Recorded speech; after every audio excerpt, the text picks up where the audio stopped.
Last night at approximately 10:51 p.m., an officer reported that she'd heard multiple gunshots while she was patrolling the area near 73rd Jeffrey.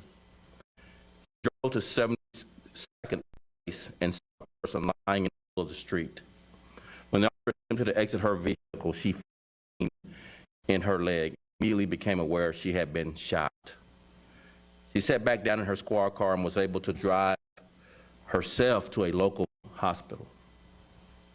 Two suspects, a man and a woman, are in custody and being questioned by detectives in the shooting that wounded our officer and a 15-year-old and left one other man.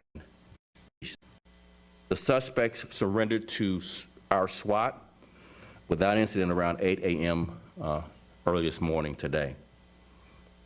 Our wounded officer was treated and released and is recovering at home. She has been on the job for 2 years. Before being released from the hospital, the 30-year-old officer sent a message out over the radio to her brothers and sisters in blue.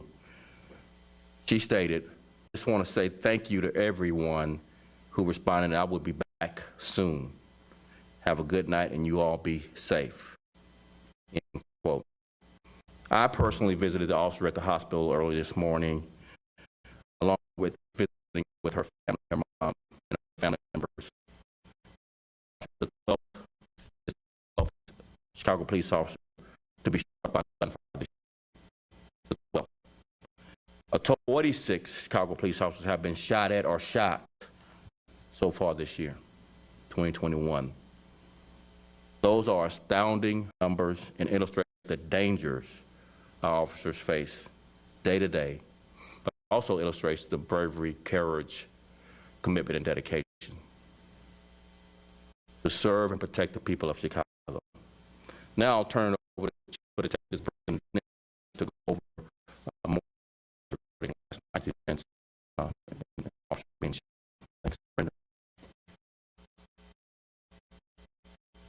Thanks, Superintendent. And as everybody knows, Ted just mentioned, we have a few people in custody, but nobody's charged yet. So I'm going to give some basic preliminary information, but I'm not going to be able to give out a lot of specific details on because it's an active, ongoing investigation. So as the superintendent mentioned yesterday, the 24th of September, just about 11 p.m. at 1968 East 72nd Place is where we had our officer who hears gunshots and she responded to the scene. Exiting her car, render aid to a place on the street. She has the gunshot wounds to her legs, and she immediately gets back to her car with her partner to the hospital. The detective's investigation, as I mentioned, it's pretty active and ongoing, and we're still kind of combing through video and looking for other evidence. But what we do know is we have two people who are coming home to that residence, and they actually have a pizza with them. And when they're going upstairs through the back stairs into the residence, they have a confrontation with two other individuals. And then there's a massive exchange of gunshots, which leads our police officer to the scene. That's how close our police officer was. And as the superintendent mentioned, we have two people in custody. We have one individual who's been deceased, and then there's a 15-year-old who's still in critical condition at the hospital. We've recovered two handguns so far, and we've also recovered a rifle during the execution of a search warrant. So what we do know is there's an exchange of gunfire between the two individuals and the individual who was returning home. And as I mentioned, we're still active and ongoing, and we have people in custody, and I can't give more detail on it until somebody's actually, charged with what happened. But we're still sorting it out. So that's the information that we have at this time. Brendan, stay for a minute. Exhaust the questions to Brendan, then I'll come back for any other questions. Just a few. Thank you. Just one question about the exchange of gunfire.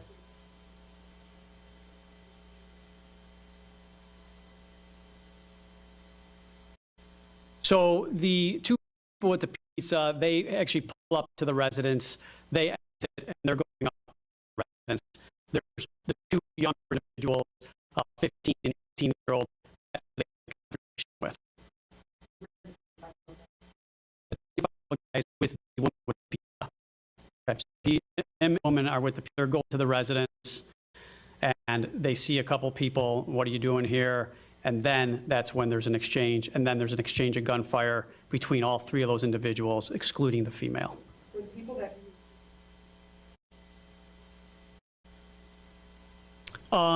The people that are in custody, they all have been arrested in the past, but like I said, they're charged with crimes, so go deep into their histories.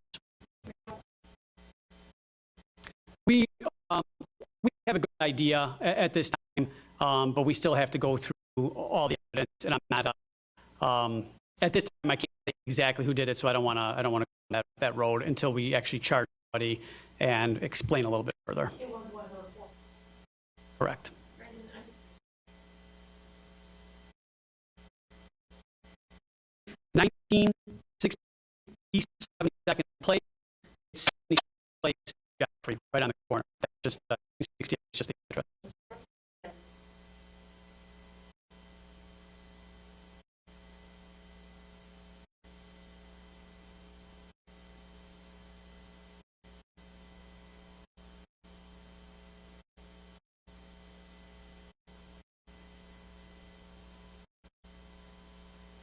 So I think he had one part messed up there.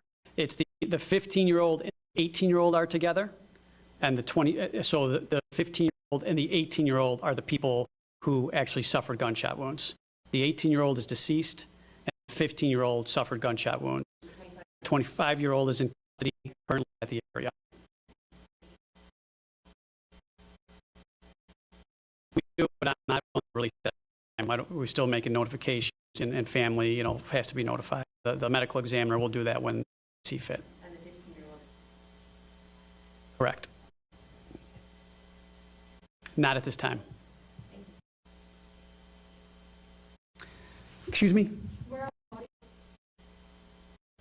Obviously the 18-year-old is down at the medical examiner's office. I'm not going to go over the exact locations of gunshot wounds. hearing that officer,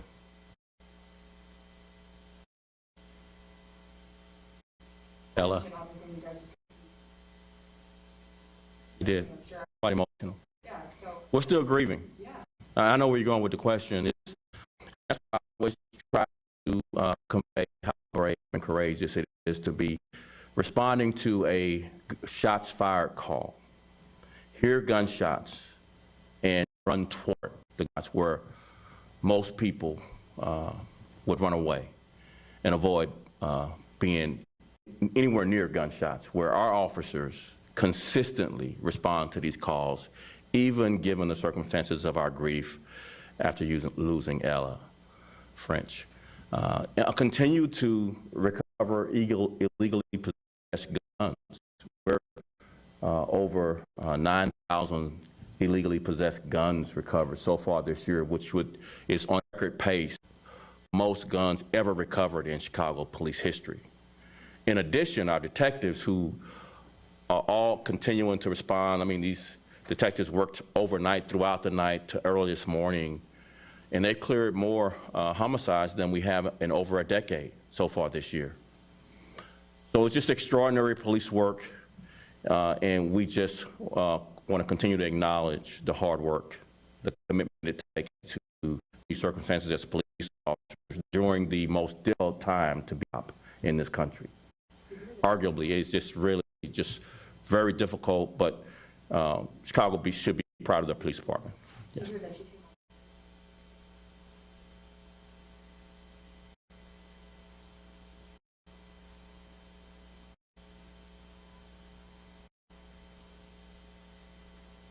Yeah, she's a strong woman. I got a chance to talk with her at her hospital bedside for a moment. One of the things that she conveyed to me is that to apply men there. She said, I got out of the car and I was shot. I was trying to stop the bleeding for one of the victims that were shot. It's just, extraordinary commitment, extraordinary police. This city to be proud of its police officers. Last question, thank you. Yes.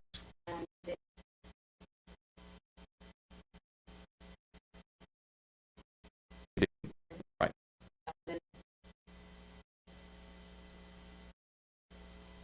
No, not at all. Just the officer, just the female officer. I don't have that information. We can get it later. Thank you all very much.